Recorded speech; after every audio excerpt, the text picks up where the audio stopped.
The Gippsland Plain is that flat plain between sort of Traralgon and Bairnsdale. I remember driving from Orbost down to Melbourne when I was a kid, and that stretch from Bairnsdale to Stratford was always the most boring stretch of the drive. It's actually quite an interesting region of Gippsland from a botanical point of view. Quite a few rare and interesting plants that don't grow anywhere else in Gippsland.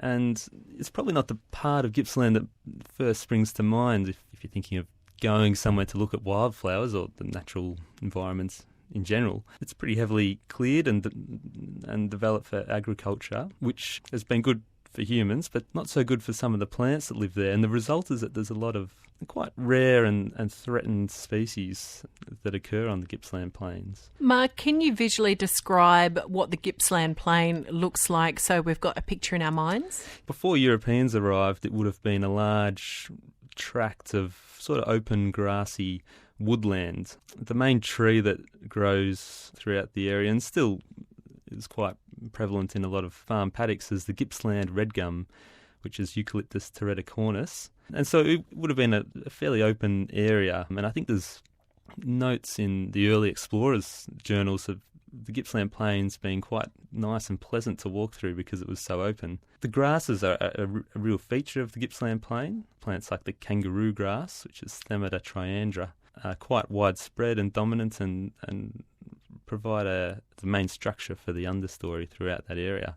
It's similar sort of vegetation to other parts of lowland Victoria that have fertile soil. So Western Victoria, basalt plain between sort of Melbourne and South Australia, is very similar, and there's a lot of plants that are shared between the areas.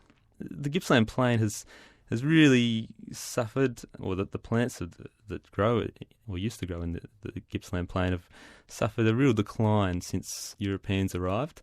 And about 95% of the original grassy woodland has been lost, which means that the last 5% are really isolated and present in small pockets. So there's a few small reserves, such as the Stratford Highway Park, a couple of small reserves near Beng Warden and Munro that contains some remnant vegetation which provides us with a reminder of what used to grow in the Gippsland Plain and provides the last remaining habitat, a lot of the plants that were once much more common. Talking about some of that habitat, what are some of the interesting plants that you can find on the Gippsland Plain, or what's left of it really? The Gippsland Plain is home to perhaps, definitely Gippsland's rarest and most endangered plant. Plants don't really come much rarer than the gaping leek orchid, Praesophyllum correctum. It's a little native orchid, grows to about 30 centimetres high. The latest population estimates are that there's fewer than 5 plants left in the wild, and they're only at 2 little populations on the Gippsland Plain. So it's one of these species which was probably widespread once upon a time on the plain, but is now really restricted and doesn't grow anywhere else because it's quite specialised in its habitat requirements. It's really up against it. We've had a real trouble trying to get these plants to grow in captivity. The Botanic Gardens and the department are doing some really good work with a few other endangered orchids. The leek orchids in general, there's a number of different leek orchid species. We don't seem to be able to grow them in captivity, which is a real problem when you've only got a couple of plants left in the wild, total world population. So the gaping leek orchid is really looking down the barrel of extinction, and it's really one of our special native plants, which makes the Gippsland Plain unique. What does it look like? It's got a single leaf, a bit like a leek or an onion sort of leaf. It grows to about 30 centimetres high, and out of that pops a little flower spike, which is about 30 to 40 centimetres high and contains 20 or 30 very small, but quite pretty in their own little special way, little flowers. It's a sort of a greenish-looking orchid. It's not perhaps one of the most stunning or spectacular native wildflowers, but it's quite special. And the reason we can't grow it in captivity is because orchids, they do things a bit differently to most other plants. It's not just a case of getting some seed and throwing it on a bit of potting mix. It's a real laboratory experiment that needs to be undertaken, because orchid seed it's like dust, really. It doesn't have the food or starch body that all other seeds have, which enables the seed to germinate and put up their first leaf and little root. Orchids don't have that food body, which is about 99% of most seeds. They instead rely on a very specialised relationship with a fungus that grows in the soil. To try and grow these things in captivity, you need to get the fungus and the orchid seed and put them together in a sterile environment, and it's a real undertaking, and it's quite the cutting edge of plant science research at the moment, is working out how to grow our native orchids, and in particular the leek orchids. If we don't work out how to grow these things soon, species like the gaping leek orchid will be gone before we realise how to grow them. You're listening to ABC Gippsland. I'm talking to Marc Freestone, who is a biologist. He grew up here in Gippsland, and he pops in once a month to talk to us about the wonderful plants we can discover if we take the time to have a look. And this morning we're talking about the Gippsland Plain. But last time you came in, Marc, we spoke about the fact that, spring was just around the corner, and there's some beautiful flowers that pop up in Gippsland.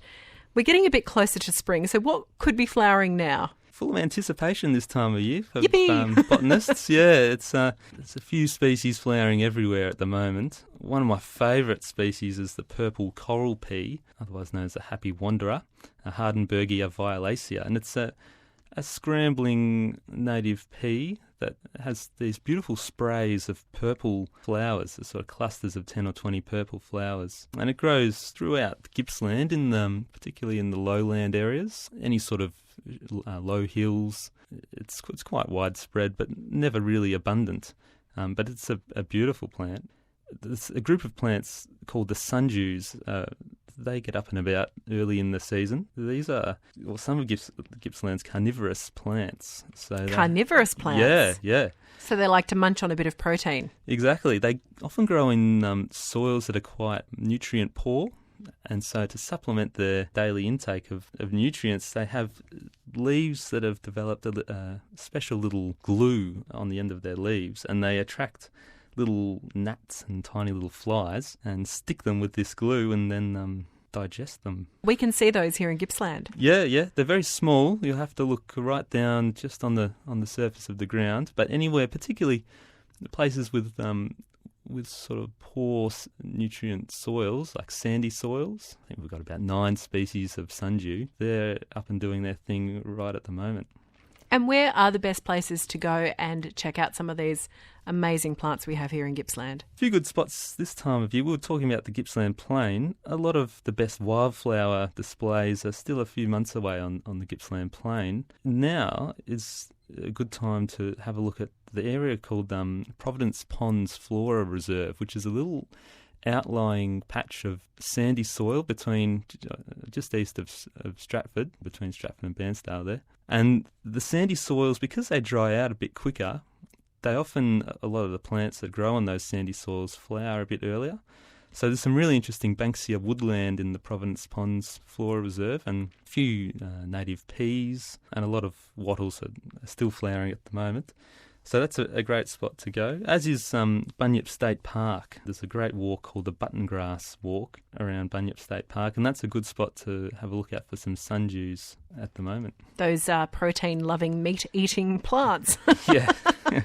It is always fantastic. I've learned so much, and I'm going to put the Providence Ponds Flora Reserve on my list of places to go and see in Gippsland, and also the Bunyip State Park. It sounds absolutely wonderful. Marc, thank you so much for popping in. I really do enjoy learning from you about the plants we've got here in Gippsland.